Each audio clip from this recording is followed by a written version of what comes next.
So this week we're actually taking it a little bit different route. We're going to introduce Matt Gammans. This is Matt without a beard.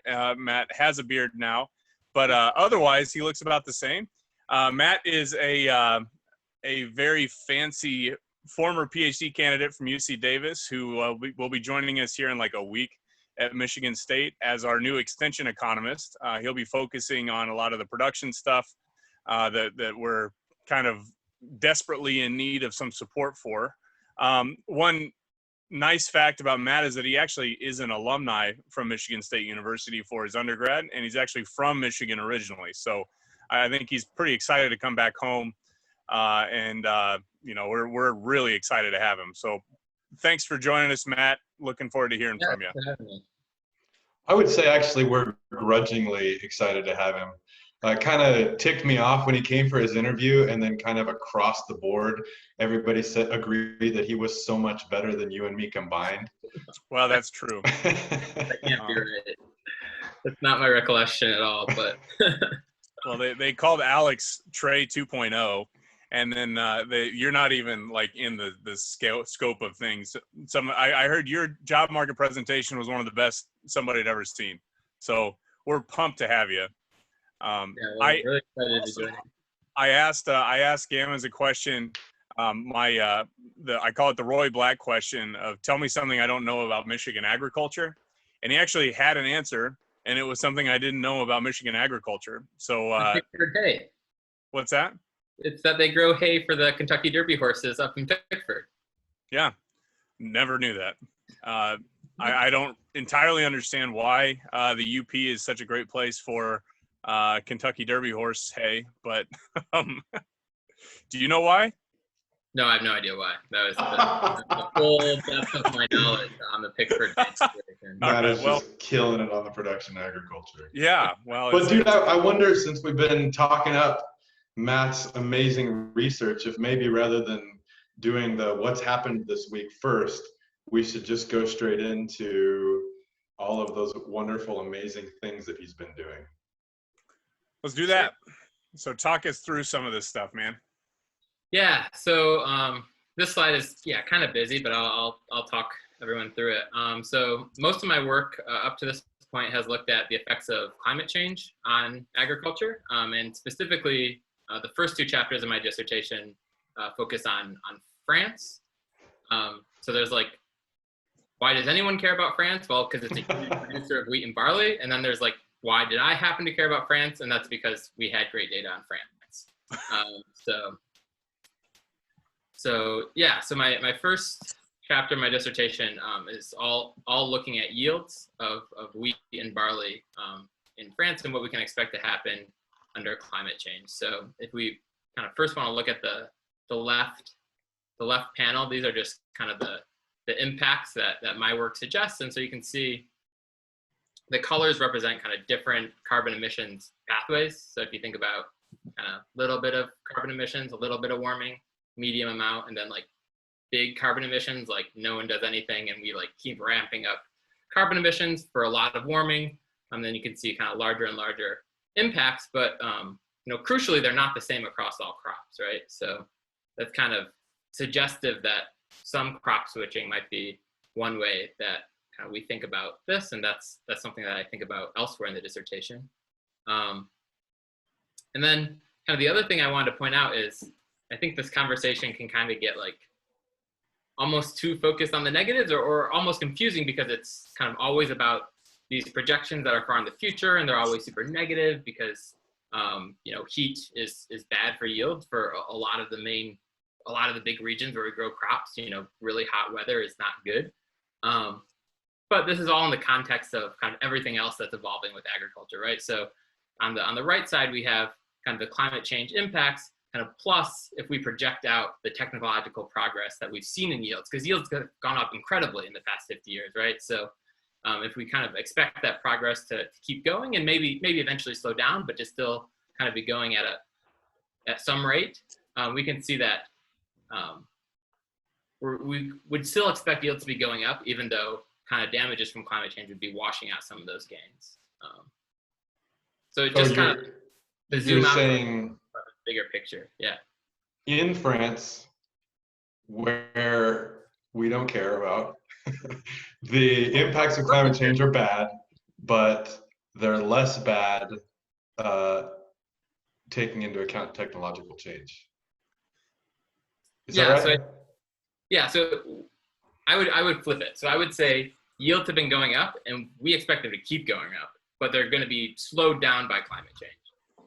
So they're not going to go up as much as they would have in a world where there was no climate change. And you can see kind of on the right-hand side here, if you look at the blue, which is like small amounts of warming, big amounts of decarbonization, versus the gray, you can see that there's a 5% gap there, just taking winter wheat as the example. So this is kind of just like a high-level picture of the type of work I do, which is really kind of going from weather, which we know drives crop yields, and then thinking about, well, we know that climate drives weather.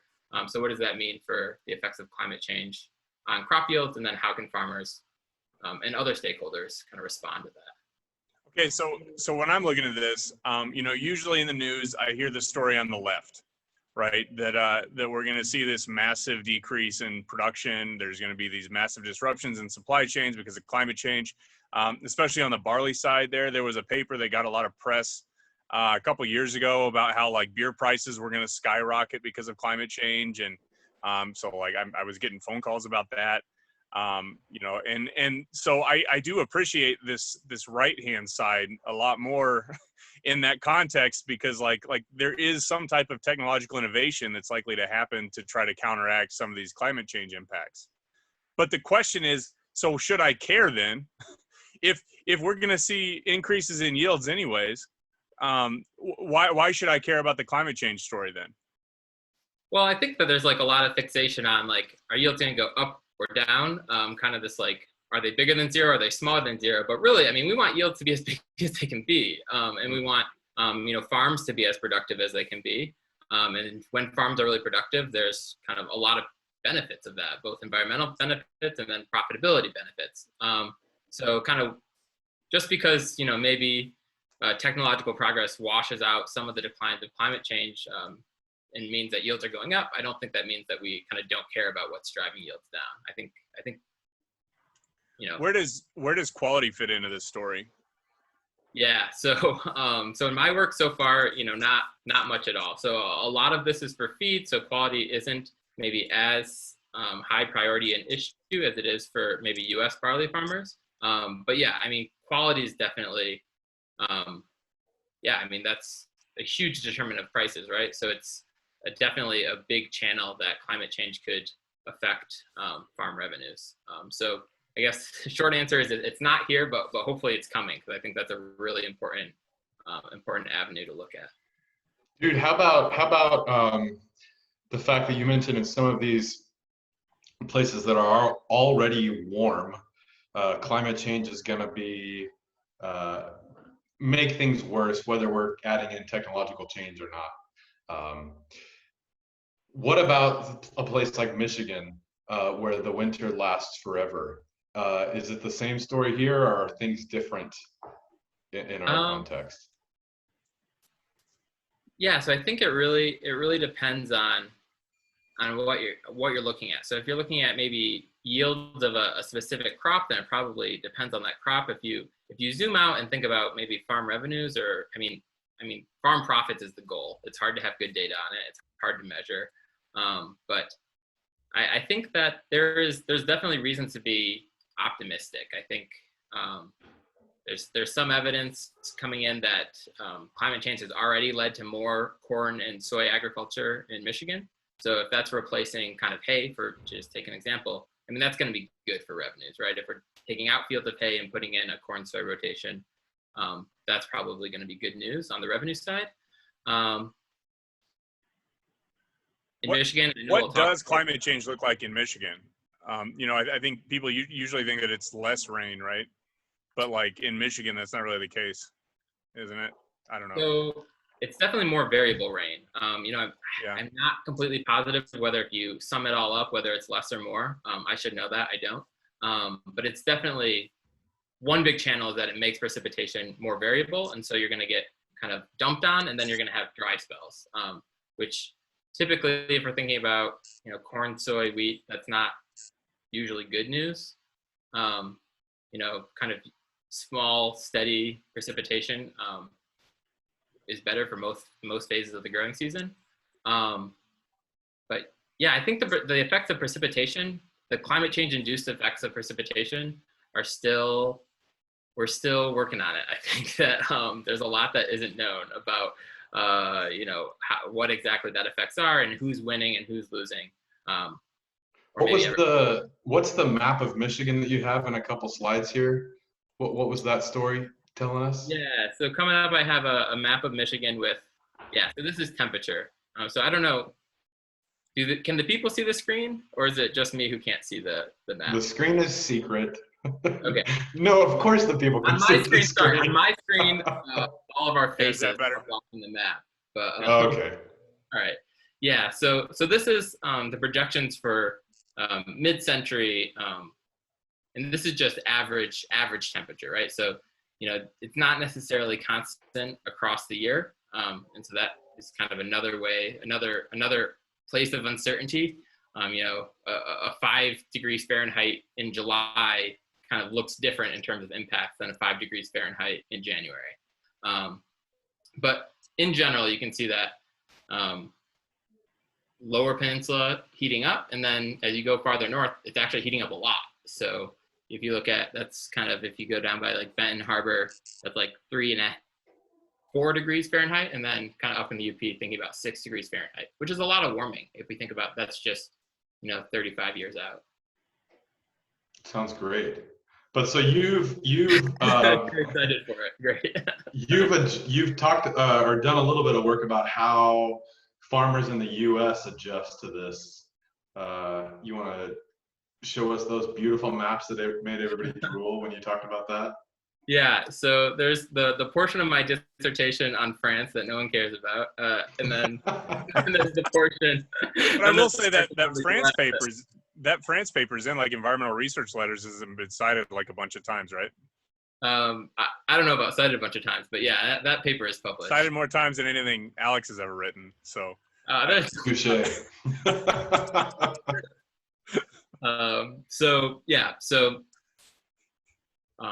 I kind of teased this earlier by talking about how there's different impacts across crops, and one kind of natural way that you might think about adaptation. And when I say adaptation, I mean kind of the actions that people do in response to climate. So this is something that they wouldn't do if the climate stayed the same. So not talking about technological innovation overall, specifically talking about changes and actions that are done in response to a changing climate.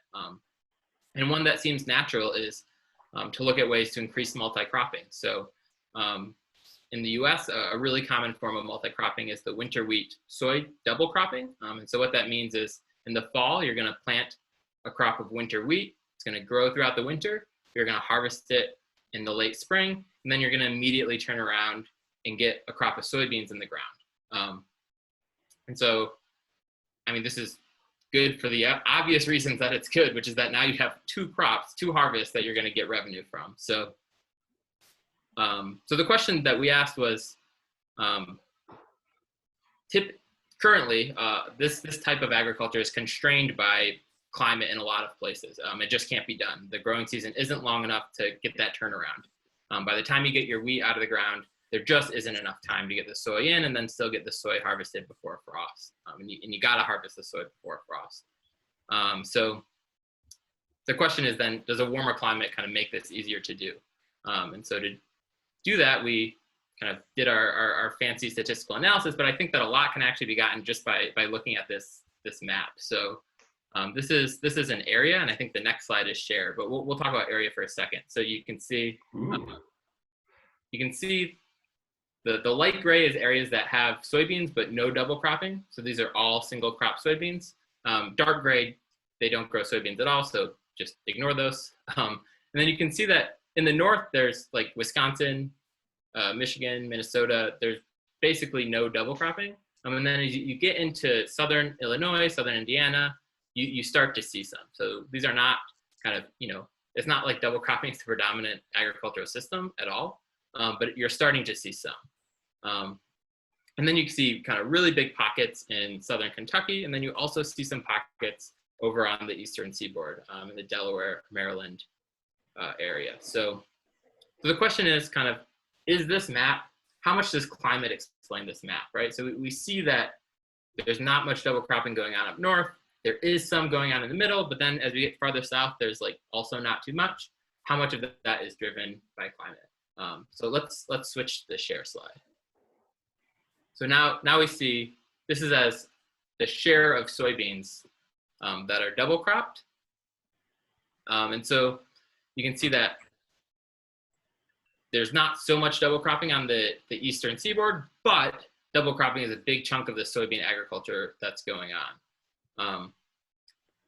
And then if we think about this from kind of how does this relate with climate, basically what we see is that, yeah, for sure, up in the far north, it's not possible. And as we get into the more southern regions, we see more people adopting it. It's a profitable choice for them. But it's not the case that kind of all of a sudden you get below a certain latitude and everyone's on board. These are still, even in the places where it's really common, like southern Illinois, we're talking about maybe half of the soybean fields are double cropped. So, so if I'm looking at this, it doesn't really look like climate explains it very well. Yeah, so that, so it does explain, it explains what's going on in the north really well. So if the question is, why does no one in this area do double cropping and you're in a cold place, climate's part of the answer. Kind of once you get up to maybe 10% double crop, you know, if the question is, why is it 10 and not, you know, 40%, you know, climate doesn't really drive that. And so the takeaway is that, yeah, climate change is going to make this more possible, but it won't necessarily make it more profitable. And so we wouldn't necessarily expect to see, you know, huge increases in double cropping acres in a warmer United States. We might see some, especially areas that already do a little bit. They might do a little bit more if we really removed that frost risk entirely, but we wouldn't expect to see kind of huge increases. And why would we, right? Because the places where it's done the most right now, in Kentucky and Maryland and Delaware, those aren't the warmest places in the U.S. So that's. But yeah, but I mean, I'm looking at this map, and it's almost like you hit that Michigan border, and you almost immediately all double cropping drops off completely. What's that about? I mean, I'm seeing a little bit in kind of the. I mean, I guess I don't really understand. Before the Michigan border. Yeah. So first of all, that light yellow is really small. So we're talking about, you know, a few percentage points of soybean acreage. So even in a place that has a lot of soybean agriculture like Indiana, a few percentage points, you know, at the level of resolution this is looking at, that's a few fields. I mean, that's not much double cropping. So yeah, so I think you sort of see, you know, two lines here, just kind of with our ocular analysis. There's certainly a line kind of on the Missouri-Iowa border and then kind of that Michigan border where at a certain point, no one's doing it because it would be almost kind of destined for failure. It would be kind of an unwise choice. And then you see kind of where people experimentally are willing to try it out. And then as you get into southern Illinois or kind of over on the eastern seaboard, kind of out of Pennsylvania into Maryland and Delaware, where this is actually, you know, making up a non-negligible chunk of the soybean agriculture that's going on. So I think it's fair to just ascribe some of that to climate, and our analysis bears out that argument. But then when you look at kind of the southern half of the country, yeah, you don't see it ocularly, like with your eyes, you don't see it. And then also in the analysis, there's really not strong effects of climate once you get past that threshold. So it really gives strength to the argument that there's this constraint. And once that constraint is relaxed, you know, you can do whatever you want. And probably what you want to do isn't double cropping for other reasons that have nothing to do with climate. Okay, so then armchair for me. What does Michigan agriculture look like in the face of climate change in 2041? That's a huge question. I'm going to get myself in trouble. I think more corn and soy. I mean, that's a guess, but I think there's reasons to think that there'll be more corn and soy. I mean, we've already seen some trends in North Dakota, and some of that's almost certainly fueled by ethanol. But some of it is probably a warming climate too. And I think that it's possible that corn and soy become something that's, feasible to do in the mid to upper parts of the lower peninsula. And then I think a lot of investments on adaptation, especially for the fruit crops.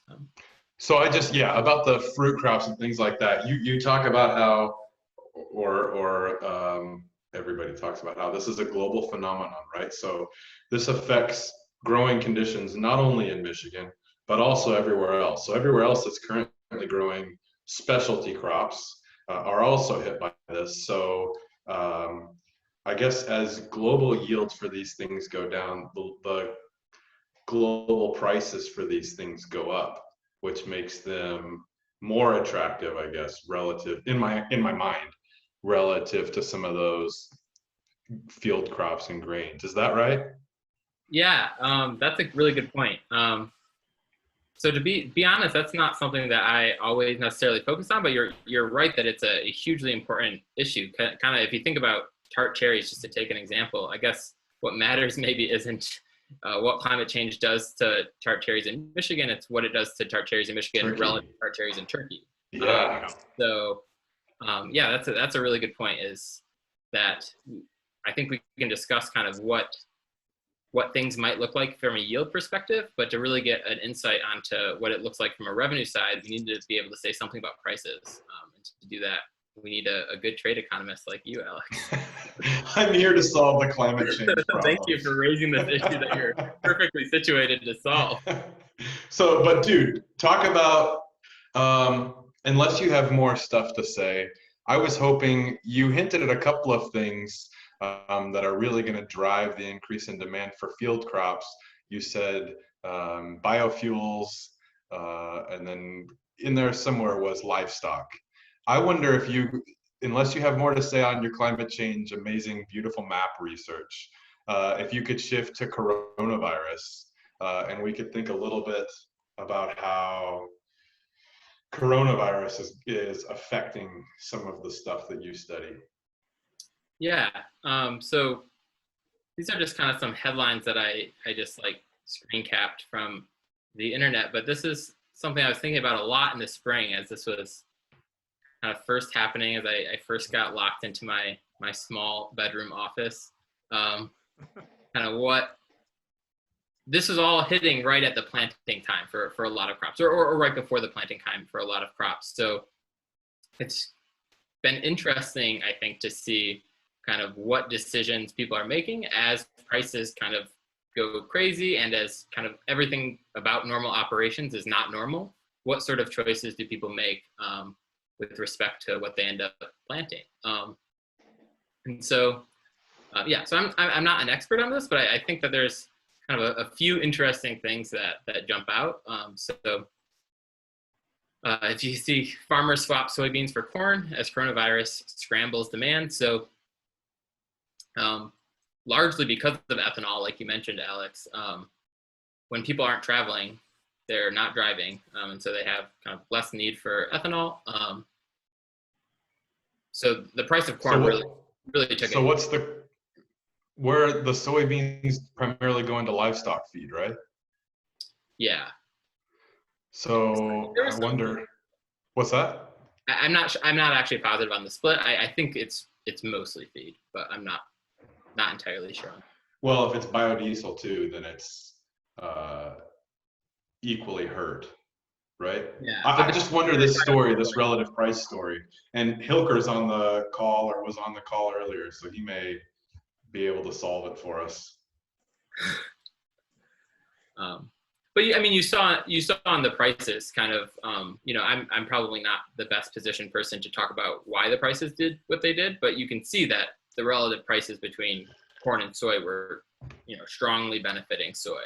And then, what that means is that, on the margin, sorry, that's kind of like economist speak, but if you were kind of on the fence between corn and soy to begin with, and you see corn prices going down and soy staying heavy, there's a big reason to switch to soy instead. And on the next slide, which I don't want to switch to yet, we'll kind of see kind of how those numbers shook out. So there's kind of two big substitution patterns. Kind of in the north, you have corn versus soy, and I think the coronavirus in March and April led to conditions that were really incentivized planting soy instead of corn. And then in the south, you have cotton versus peanuts, and it kind of, the conditions were such that the price of cotton, you can see there, that's a pink line here, just plummeted, and the price of peanuts was relatively steady, which potentially led to not a huge number, but a sizable chunk of farmers deciding to go with peanuts instead of cotton. Hilker, are you here? Yeah, can you hear me? I can hear you beautifully. Yeah, Can you tell us what's going on here? well, farm corn acres actually went up a little bit. Remember, they had to make the planting decisions before we knew everything, and things looked really horrible for soybeans. You're exactly right. As we've gone through the season, soybean prices have held up extremely better than corn prices have. Of course, you can only plant once a year. So I expect without some increased demand for corn, there'll be a bigger switch. Soybean acres are up, but it was only because they were down due to not being able to plant last year. So, but as far as if you look at over a 3-year period, gotcha. soybean acres are down. Let's switch to the next slide, because this has some of this, Okay, so this is the story, Matt, the story you're telling us is relative to 2019. Is that right? Well, I think the story I was telling was relative to what was projected Okay, fair. USDA in March. Got it. But yeah, I mean, that's exactly right. You can see the corn acreage this year is higher than the corn acreage last year. So, I mean, the idea that corn acres are plummeting is, not true. But okay, they didn't really plummet. That was an expectation of 97 million. They were 89 last year, but we were surprised that they only planted 92. We wonder where some of these acres went, because you see soybeans did not go up accordingly to the amount corn went down. Mm-hmm. Do you have any guess? What's the story? PRP versus prevent plant, or? Prevent plant was the 2019. We would have had almost the same amount of soybeans in 19 as corn if we hadn't had prevent plant. So we would have had about 88 million acres of corn instead of 76. But it doesn't, I don't want to take too much of your time, because it's not really changing the story the way you brought it up. I'm just fine-tuning it a little bit. I still want to know the relative price story. What's going on with relative prices? Well, because you correctly said the demand for corn's down even way more than we thought. Remember, we planted before we really knew how bad this travel thing was going to be, which you pointed out, everyone's pointed out, less gas, less ethanol. And soybeans has kind of held its own. It's not like soybean prices are good. They're just relatively higher than corn right now. And if farmers had to plant today, they would plant relatively more soybeans than corn. So if today's price ratio holds, we'll see some pretty massive shifts next spring. So how much of that story is policy? I know that a lot of folks have kind of lamented the support side on ethanol, where I think at the same time, we're seeing this kind of record amount of subsidy dollars that are flowing into kind of ag commodities, although it's not equally distributed at all. And it seems that soybeans tend to be one of the kind of linchpins for at least federal subsidy dollars. It's like a moral hazard. Remember why the money is going into soybeans? Because of trade. We stopped exporting soybeans to China, and the price dropped accordingly, as you would expect. And I would argue the subsidies didn't quite make up that loss, and then there's long run ills. So the subsidies obviously are helpful, but they didn't, I would argue they won't make up for the cut in exports due to policy. I mean, so in the news, I keep reading about like record exports to China on like, I think corn even, yeah, and wheat. And Yeah, but nobody's look at talking them. about soybean exports. Okay, the corn and wheat ones are minuscule. Just Yeah. because they go up 100% doesn't make them big. two ears of corn.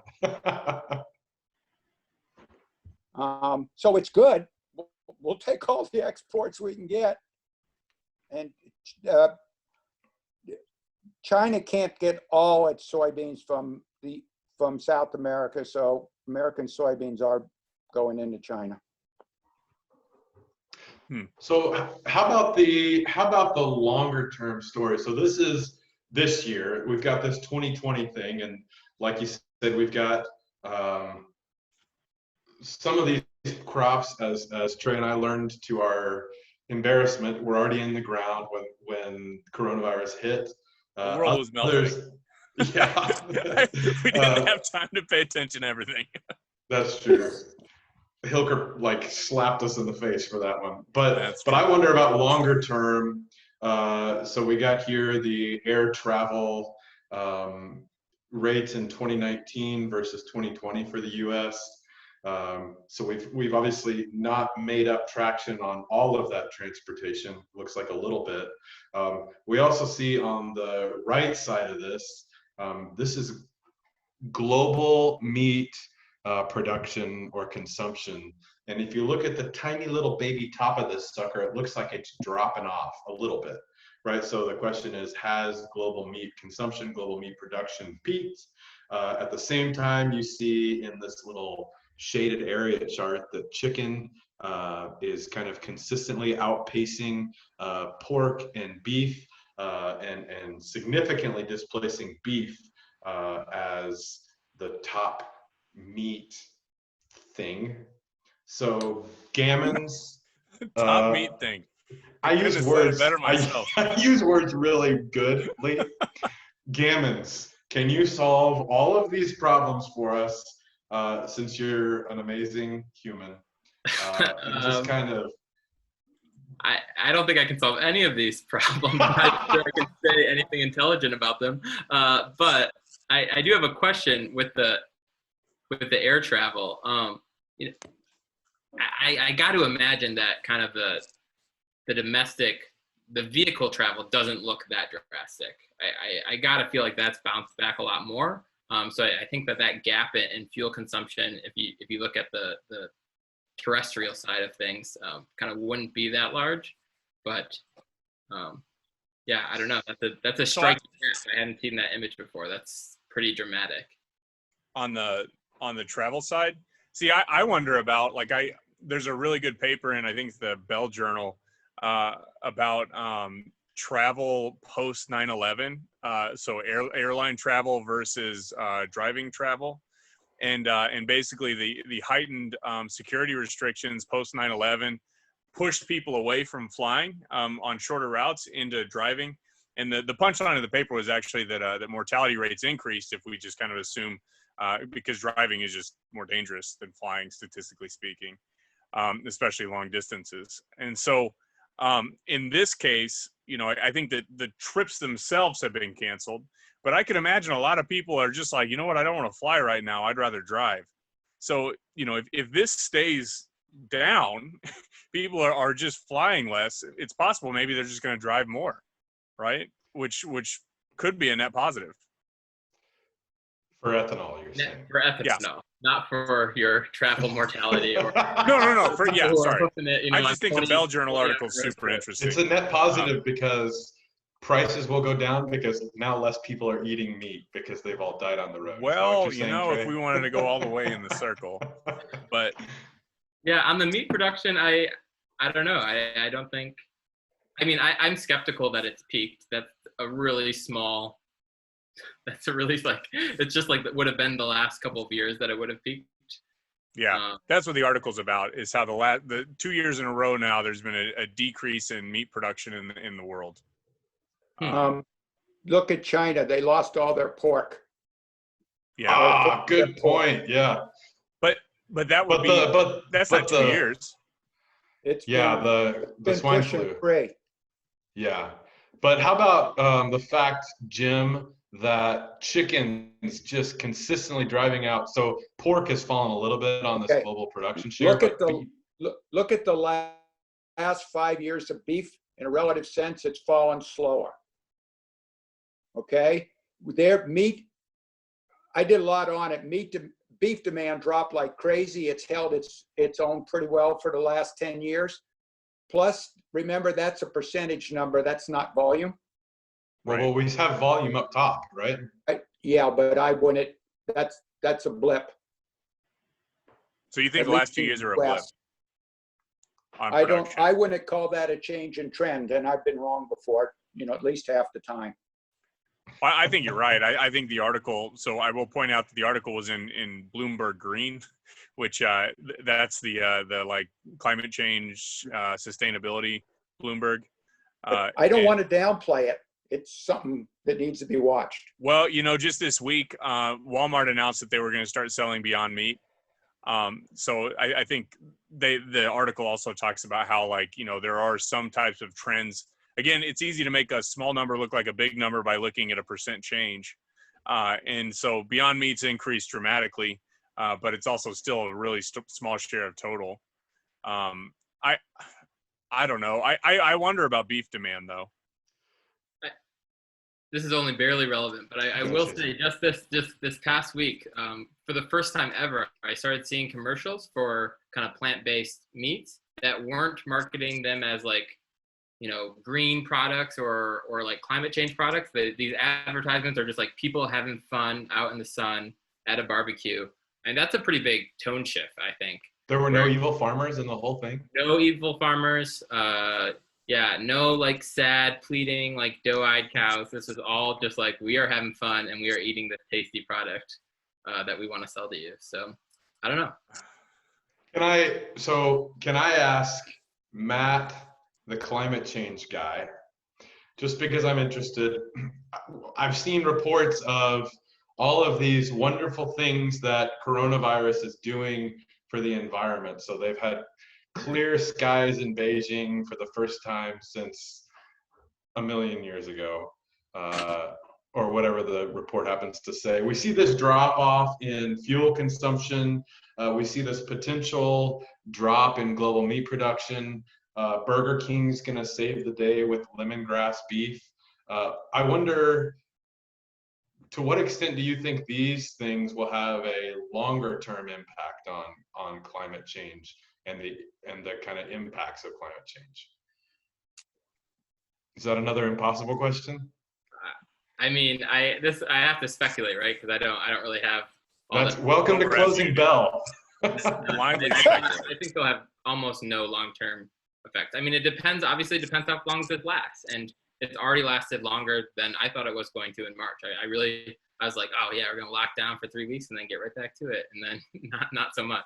So it depends how long-lived this recession is, basically, I think. But no, I don't think that kind of this one-time event is going to induce all of these green shifts, especially when you talk about air pollution in China. I mean, that's an aggregate demand. This is a aggregate production story. These things, if they can produce things, they're going to go back to the same technologies that they were using before that were, working well and polluting a lot. And so, yeah, I'd be skeptical, but I guess just because I don't know anything about any of this, I just wonder how long would that have to be before that starts translating into a climate change story? Yeah, I don't. So I'd have to go back. I think there are some papers that looked at like the environmental effects of the last recession, and I think that would be the place to go to. I think that kind of whether your recession is caused by a global pandemic or just I don't know what caused the last recession, so I kind of set myself up to seem dumb here. But but whatever it was, whatever was going on the mortgage, I think You're that killing it, dude. Wow. Well, so let's go back to your story about technological change.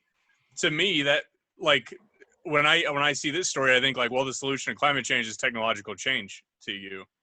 It's not like curbing our consumption of meat necessarily. It's technology. Is that? Oh, I mean, I think it's got to be both. I think it's got to come on the emission side, and it's got to come on the adaptation side. I think it has to be both. I think if we do nothing on the emission side, I think, yeah, there's a chance that like we can technologically weigh ourselves into like an okay world, but we're also exposing ourselves to a lot of downside risk that I don't think we want to be exposed to.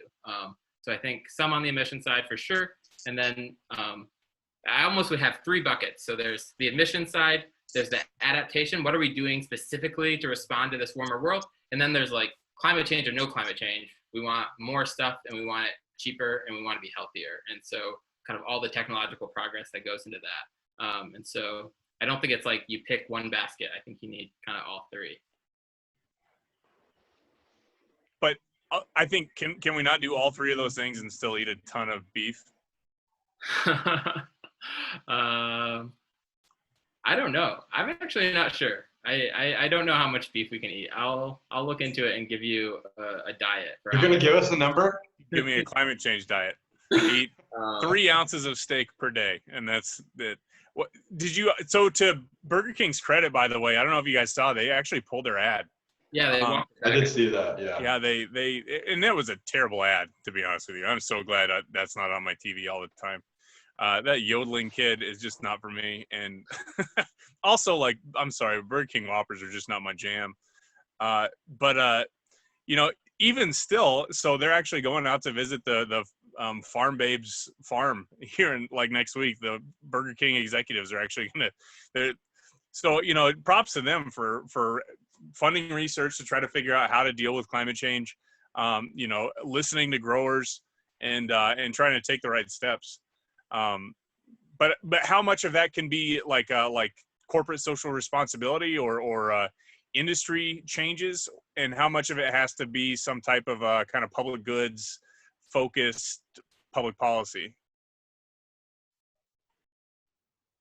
Yeah, I personally am a little bit skeptical of like these like moral suasion, like we're gonna make you feel bad into being green things, but they have worked before. I mean, these like, you know, straw consumption did go down when there was the whole panic about sea turtles. I mean, that was you saw corporations. Straws. Yeah, just like that too. It's a night and day thing. Well, I guess it's kind of back to normal, but it certainly there was a blip there. Yeah, it was night and then it was day and now it's night again, I guess. But how about something that I'm more familiar with, which is eggs, right? So we've had a whole bunch of McDonald's saying we're going to go cage free, a whole bunch of different companies going cage free. And if you look at the share of cage free relative to conventional animals over time, it has been a huge spike, right? So that now more than 25%, I think, are cage-free production. So I think that kind of used a good word there, corporate. Well, Matt used moral suasion, which I that thought one was even yeah better. Well, but it's more of a corporate. It's a Burger King story, but it was a corporate social responsibility is successful Burger King story. Yeah. So, yeah. So Gammans, you don't think that's the answer? But I think we also need policy. I mean, I don't think that we can like. There's corporations do not have the incentives in place to really like it's only useful to the extent that they have something to sell that solves the problem, which makes sense. I mean, that's a natural way to run a corporation. But I think that some sort of policy measures would be necessary too. And the nice thing about policy is if we had kind of a tax on carbon, then we could decide, do we want to drive our cars more or do we want to eat more hamburgers? And then we would like face the relevant prices and make the best decisions for us. That's just. I think both, because this is America. So wait, so you're saying that we should be thinking Pigouvian taxes? Is that like a carbon tax, or what's the?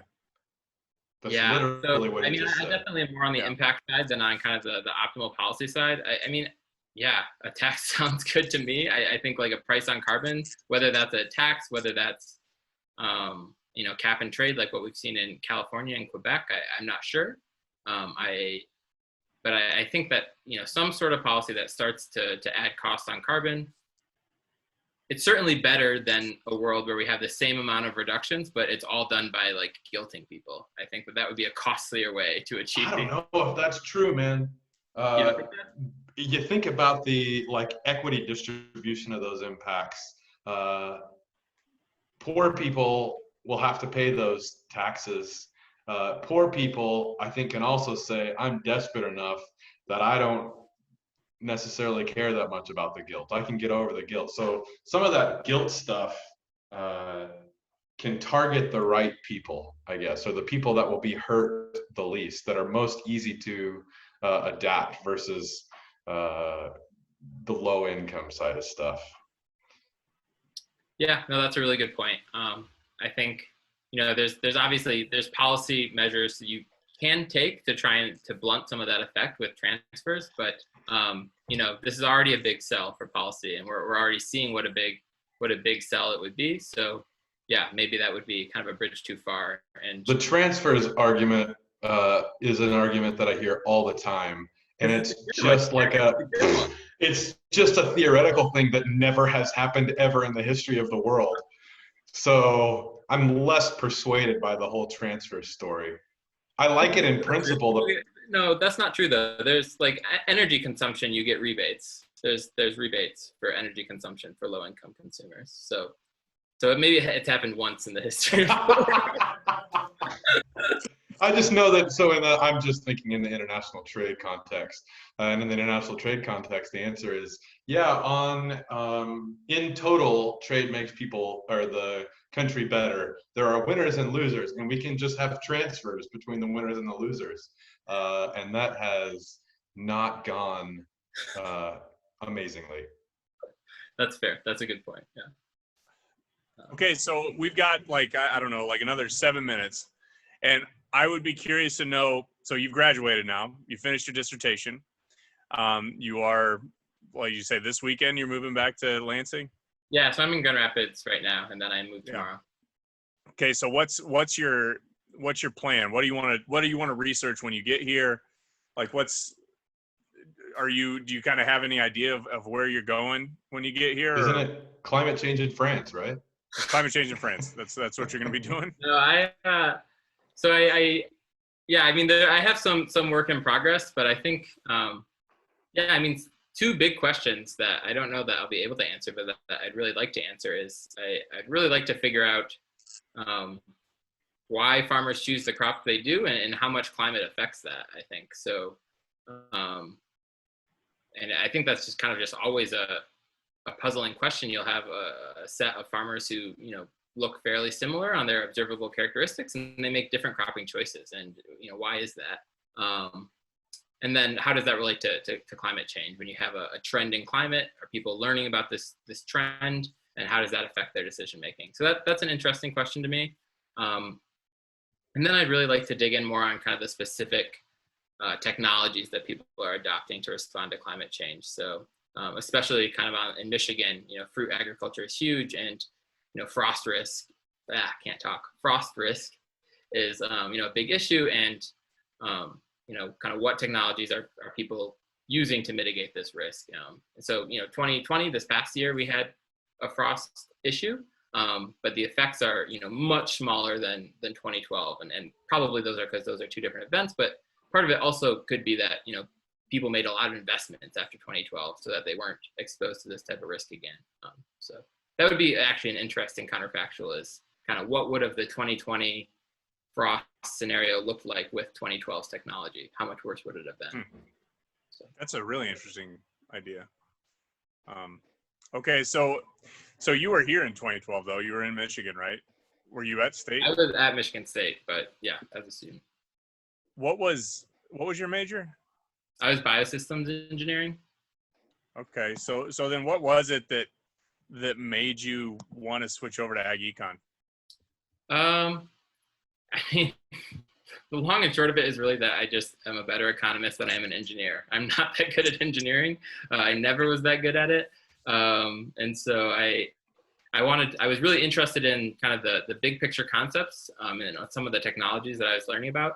But I started taking econ classes and it just, clicked a lot better. I'm like, oh, this is, and some of these same questions, why do people not adopt technologies that, when you make all the calculations, they look really efficient, they look really great, and people aren't doing it? And why is that? And kind of what's going on? And so digging into some of those kind of incentive issues was really interesting to me. And so that's really what motivated the switch. Didn't you work with Roy? Yeah, so I worked with Roy, my junior year and then into my senior year. So we worked on some tart cherry stuff and kind of optimal timing of when you plant a new orchard. And then we did a little bit on meat, but really he did all of it and I just ran the code in Stata and gave him the numbers. But the tart cherry stuff was pretty interesting, yeah. So yeah, he was a great guy. Yeah, I missed. Really I walked by his office when I picked up my books the other day. Do you have any good Roy stories? Everybody's got a Roy story. So there was one time where I went to his office for our meeting, and then as soon as I got there, I got an email that he's like, I'm in another damn faculty meeting. These are the words. Just sit there. I'll pay you. Don't worry. And so I sat there for like 2.5 hours, and he gets out and he's so mad. He's like, I need to just block out entire days for these meetings. This is a nightmare. But no, he did pay me to sit outside his office for 2.5 hours. Well, we're hoping you're going to be our next Roy Black. So you need to just buckle up and have the most messy office of all time. You're also expected to know everything about production agriculture ever. So that's the goal. Great, you can teach me. That's perfect. Yeah. You want Trey to teach you? It's not gonna work. No, I mean I've learned a lot just watching these closing bell webinars. So what else should we ask him? Let's do it, man. I think this has been great. Yeah. Yeah, thanks so much for having me on. This was really fun. Yeah. Thanks for coming, man. We're excited to have you. I'm excited to get you in. For any of the new for any of the new people in extension and everything, his email's out there. He's not that hard to find. He's also on Twitter. You should follow him on Twitter just so you kind of know what he's working on. But let me send his email just to everyone so that all of the people flooded with emails. I mean, my email is not a secret. People should have my email. I'm doing it right now. It's not. Gammans M at msu.edu. Great. There it is. So if you have any questions at all about anything, you can just email him and he should probably have the answer. And if not, we just aren't going to give him tenure or something. I don't know. We don't really have any. Huh? That's a huge threat for an incoming assistant professor.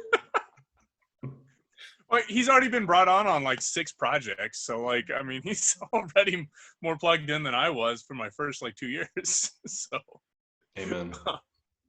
Well, thanks for joining us, man. We're looking forward to having you. And, I guess once you get here in a couple days, maybe we'll all try to get together and drink a beer.